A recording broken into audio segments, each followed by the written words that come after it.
রাসূলুল্লাহ সাল্লাল্লাহু আলাইহি সাল্লাম বলেছেন, আমি এমন কিছু লোককে চিনি যারা আমার উম্মতের মাঝে আসবে। তাদের অবস্থা এমন হবে যে বাহির থেকে তারা খুবই দুর্বল ও অক্ষম মনে হবে। মানুষ ভাববে এরা তো কিছুই করতে পারবে না, কিন্তু সাবধান, আল্লাহর কাছে তাদের মর্যাদা পাহাড়ের সমান হবে। তাদের ঈমান, তাদের নেক আমল অসাধারণ। এক সাহাবী জিজ্ঞেস করলেন, ইয়া রাসূলুল্লাহ, আমাদের তাদের সম্পর্কে আরও বলুন, তারা কারা? রাসূল সাল্লাল্লাহু আলাইহি সাল্লাম বললেন, তারা তোমাদেরই ভাই, দেখতে তোমাদের মতোই হবে, গায়ের রঙও তোমাদের মতো হবে। তাদের রাতের ইবাদত চোখের পানি এনে দেবে। তারা রাতে কান্না করবে, দোয়া করবে, নিজেদের ভুলের জন্য আফসোস করবে। কিন্তু রাসূল সাল্লাল্লাহু আলাইহি সাল্লাম বললেন, একটা দুর্বলতা তাদের মধ্যে থাকবে। যখন তারা একা থাকবে তখন শয়তান তাদেরকে খারাপ কাজের দিকে টেনে নিতে চাইবে।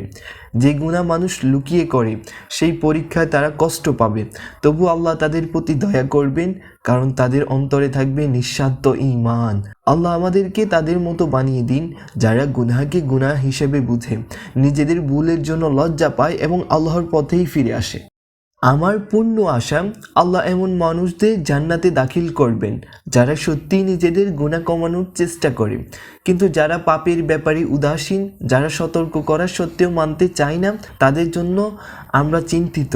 কেউ যদি গুনাহ ছাড়তে অস্বীকার করে, অহংকারী বলে আমি এমনই থাকবো, তাহলে সে নিজের জন্য ধ্বংস ডেকে আনে। যে ব্যক্তি ঈমানকে অন্যান্য কাম্যবাসনা ও গাফিলতির সাথে মিশিয়ে নষ্ট করে দিল, সে বড় ক্ষতিগ্রস্তদের মধ্যে পড়ে যাবে।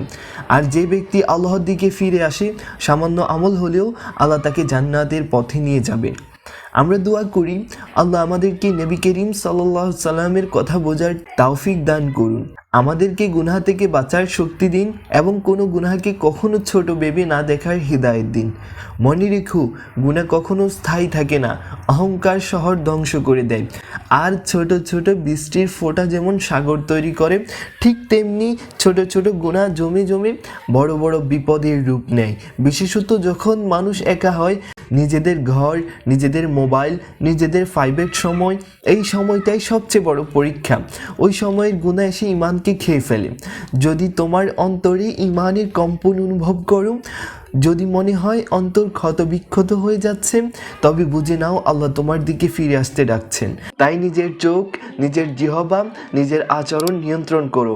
গালি দিও না, কারো সাথে বেয়াদবি করো না, এগুলোই গুনাহের পথ খুলে দেয়। আমি বারবার বলছি, নামাজ কায়েম করো। তুমি যদি সত্যি আল্লাহর মহিমাকে হৃদয়ে ধারণ করো, তাহলে তোমার জীবন বদলে যাবে। হৃদয়ে আল্লাহর জিকির বসাও, তাহলে সব কিছুই সহজ হয়ে যাবে।